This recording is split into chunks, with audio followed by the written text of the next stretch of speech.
Okay, here we are on the sixth and final map of this absolutely crazy series from the Outlaws versus Shock in the first week of the Overwatch League. Outlaws obviously pulling up the big upset here. So this map right here is where it all caps off. So this is obviously going to play out very differently than any of the other maps that we've seen so far. This is Havana's always been a map that is very heavily favored long range sniper types of characters. So no surprise that you see the Shock run Striker Glister here for that Hanzo Widowmaker combo, and yeah, also going for that double shield. Very, very common to see on this map. And, of course, on the other maps, we've mostly been seeing Brawl, except, I guess, with the exception of what was it, Dorado, where you saw the dive comps come out, and then I guess that one pretty failed attempt at the double bubble on the Anubis defense from the Outlaws. But yeah, nonetheless, here we are. So we'll take a look at what the Outlaws go into. Okay, so yeah, so here you're obviously going to want to play to your strengths a bit more, so they put Dante on the Tracer, which can be tough on this map. It can work. You generally prefer the snipers, but I guess they feel a lot more confident in Dante's Tracer than they do his Hanzo, which I definitely can understand. But yeah, outside of that, obviously also going to be running that double shield for the tank line, and then obviously going to want to match that Baptiste, who's just extremely valuable right now. And then yeah, when you're running that Tracer, having Crimzo on Zenyatta is very crucial, so that he can be putting the orb on Dante to make sure that he has a fighting chance. But yeah, we'll see how this plays out. So likely you're just going to see most likely just the Sigma solo pushing up lane, up this middle lane. Can't really have anyone else out there just because it's way too much damage to try and take. Most likely see the rest of the team wrap around the right side. You see the Shock kind of set up in like 3 positions, just trying to create as big of a crossfire as possible. So they've got Troyobin supported by Violet at the bottom, Striker on that right side. Glister's kind of, I guess, just roaming around, and then up top you have Smurf and okay, well, Striker goes in a little bit too soon. I'm gonna take a look at what happened there, because I mean at this point. Yeah, so he just goes and tries to take the 1v1 with Violet, but Striker, I believe, like playing from like back here somewhere. Yeah, so I guess Striker just comes in here, takes that angle, and gets the kill onto Dante. So yeah, I feel like that was a little bit of a feat from Dante. Might want to wait a little bit before you like really hard engage, so that the other team, so that the Shock are like forced to have their attention elsewhere. I mean, if Striker doesn't come and look at Dante, then Dante all of a sudden has a much better chance at actually killing Violet there. So, but yeah, so now the Outlaws are really looking for their first true engage fight as a team. Now it's obviously very tough to go after like any one specific like target. So obviously, you have these two just separated here. But if you go in on them, then you're just going to be turning your back to Glister and to Smurf and to all these other guys. So it's a tough call. But for the time being, they're just going to be happy getting some cart push. But I mean, at this point, they've just really set up the Shock have set up a really nasty crossfire. They get John go super low, force Crimzo to burn his Transcendence, which is a very massive ult coming out. Oh wow! But then the Shock get very crucial kill. So that Transcendence is essentially just wasted, right? So they immediately send out the dragons and combo it with the halt. But wait. I was too busy talking. I didn't even see what just happened. So, Okay, so while all that focus went on to the Orisa, the Outlaws go and clean up this position. So I guess the let's say, so at first they have this like super nice crossfire, but I think they just hang out here for a little bit too long. You would have liked to have seen them like rotate back up through the building and get into a little bit better of a position, because now the Outlaws are in a much better position. They after getting the okay, I was about to say it's going to be very tough for them to re-engage here, but if you're immediately coming out with a big pick like that, then your job gets much easier, especially now when you're coming in with the bongos. I'll take bongo over window any day. So that. Okay, now we're going to come in with the Flux, and Striker gets the kill on the Happy, so that's pretty huge. Able to get rid of Smurf as well. Hyobin fires back. Yeah, and obviously here trades are going to favor the Shock a little bit faster on that respawn when the cart is at the end of the point like this. So yeah, just very good patient play from the Shock there. And just in the end, just getting more value out of their ultimates. And Striker, of course, Striker and Glister just kind of going. Well, actually, not really even correct to say that it was more value out of the ultimates. Really, just Striker and Glister just kind of went crazy and popped off and got a lot of kills there. So here for the Outlaws, you're going to look to probably do like a bongo engage. Okay, well, first you're going to see the Widows trade out their infrasites, but Dante gets killed by Striker. So Dante's been having a rough time on this map so far. But yeah, so we're just going to wait for Dante to come back here, and then I imagine this is where you'll see like a bongo engage here to try and create some space. Pre-rally from Twilight, which is nice because you expect this bongo to come up. Ooh. That's just a dirty attack from the Shock. So they have... So first of all, they have the pre-rally, so these guys are just going to be able to survive pretty well. Striker is going to send in the Dragon Strike like right through here, right where everyone's set up. So that's just going to do a bunch of damage on all four of these guys. And then at the same time, you have the window coming up from up here where Smurf and Violet are both just shooting through. So this is a very nasty crossfire, not to mention Glister is hanging out somewhere. Oh yeah, he's up here. So he's ducked away after that pool was coming through. But yeah, so this is a lot of damage, and yeah, with that Piggy, it's cleared out. And at this point, yeah, Glister just goes crazy there, and the kill feed at the end once again. Happy gets the kill on the Choi, but this isn't really going to be enough. Kill on the Twilight, but okay, yeah. So I mean, at this point, all the Outlaws can be able to do is just slowly stagger onto point.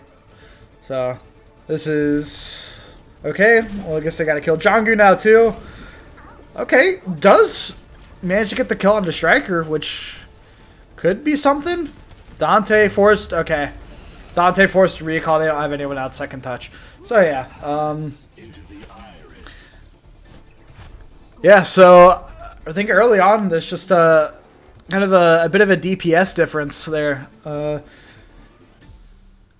And I think a lot of that also just comes to Dante being on Tracer on this map, which just much better suits these sniper type characters. So I think the Outlaws really hamstrung themselves a little bit with forcing the Tracer on this map. Would have been interesting if maybe to see a DPS rotation, bring someone else in that is maybe a little bit more confident on the Hanzo, or maybe let Happy play the Hanzo and bring in KSF to play the Widow or something like that. I think there's definitely potential for some better options, but okay, so this defense is going to play out very differently than the last one.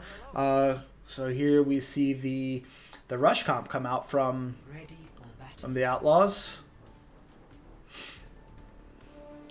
I don't know if the Shock have scouted this. Okay, well they definitely have now. But yeah, I mean the Shock. Yeah, the Shock composition is very interesting with the Orisa in here as well, along with Glister playing the. Oh god, words are failing me. After this long series, I'm starting to forget how to talk. All right, but yeah, so Glister is on the Symmetra now. But yeah, so obviously the goal here for the Outlaws is to just stall as long. Okay, Violet goes down immediately at the beginning of the fight. Shock support die first. But yeah, so obviously the Outlaws are just going to want to fight on this point as long as possible and just delay. They're definitely not going to be able to hold it here, but the longer they're able to stall here, the better. And then they're going to just immediately rush back with their Lucio comp, and they're just going to try and get as many team fights out as possible. And so, wow, okay, so Shock being able to win the first fight. Okay, so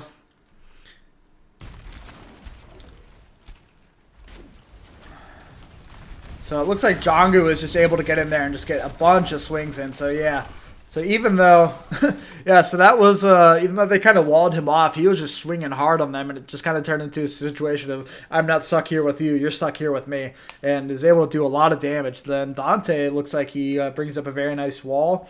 Kind of cutting off the supports and also cutting off the LOS from Violet's lamp. So yeah, there's a lot of damage. And yeah, with that he's able to kill.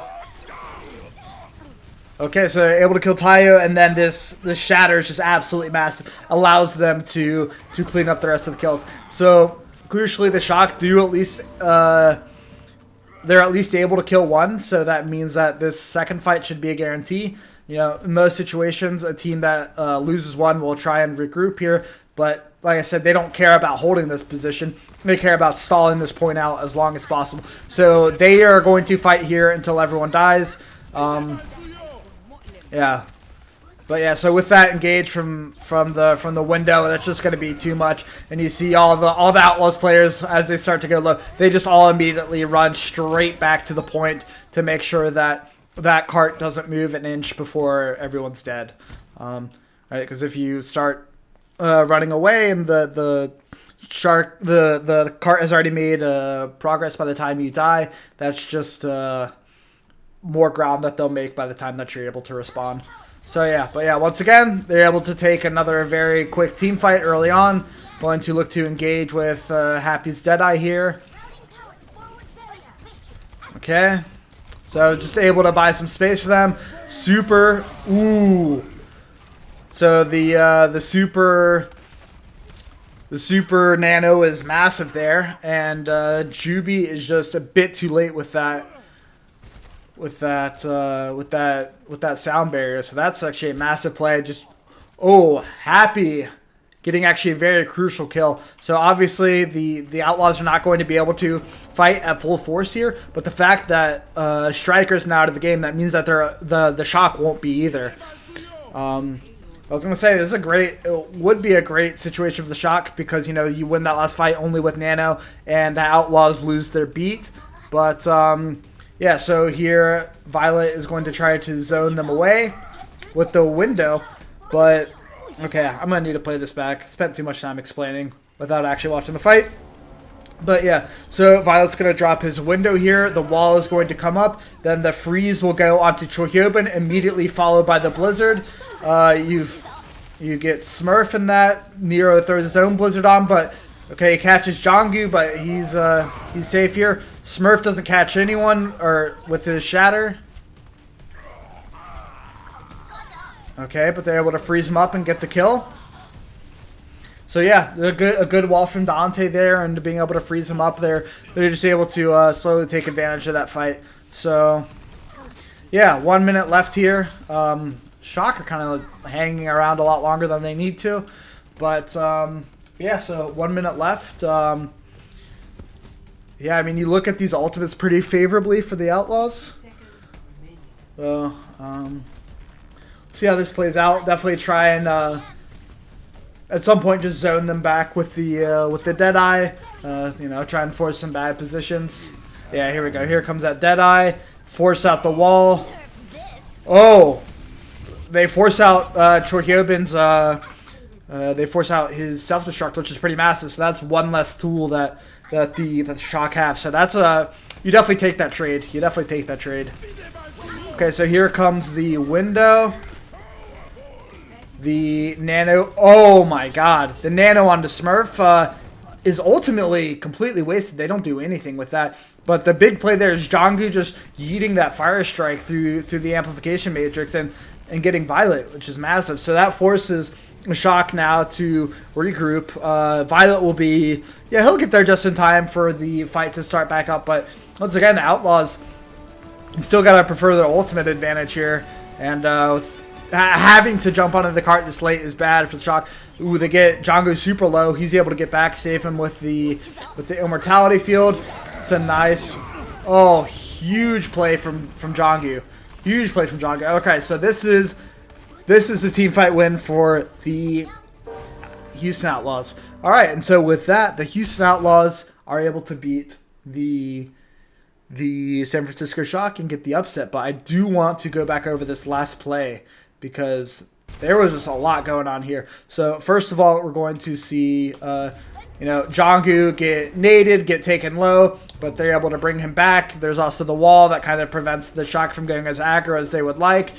Dante is going to throw in his Blizzard, which immediately gets Smurf. Nero will match the Blizzard, but is ultimately not really creating as much value because the Outlaws could still afford to not contest the point at this point.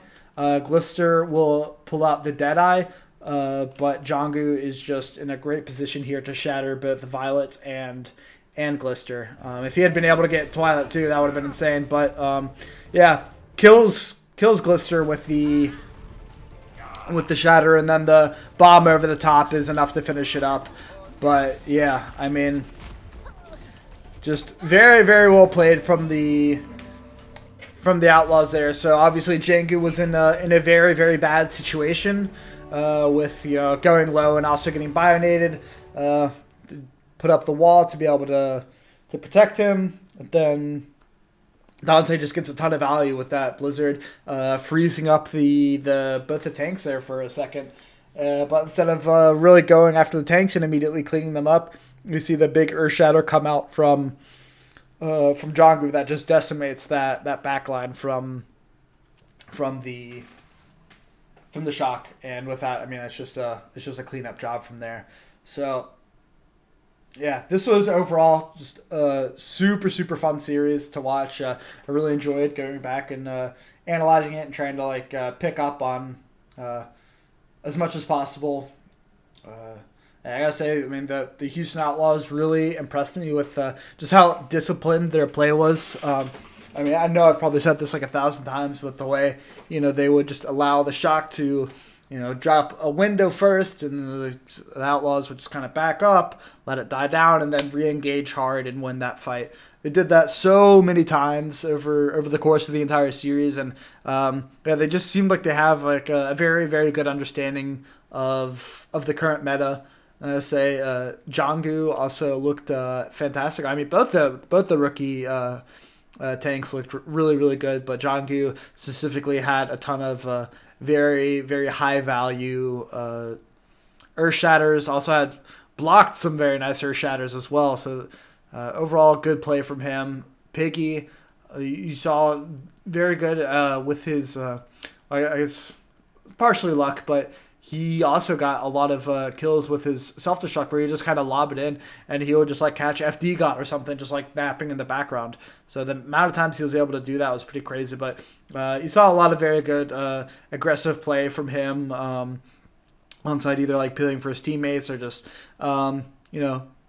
pushing the tempo and making space. Like especially early on, that very, very first fight back on Lijiang Tower where he just swoops in and kills.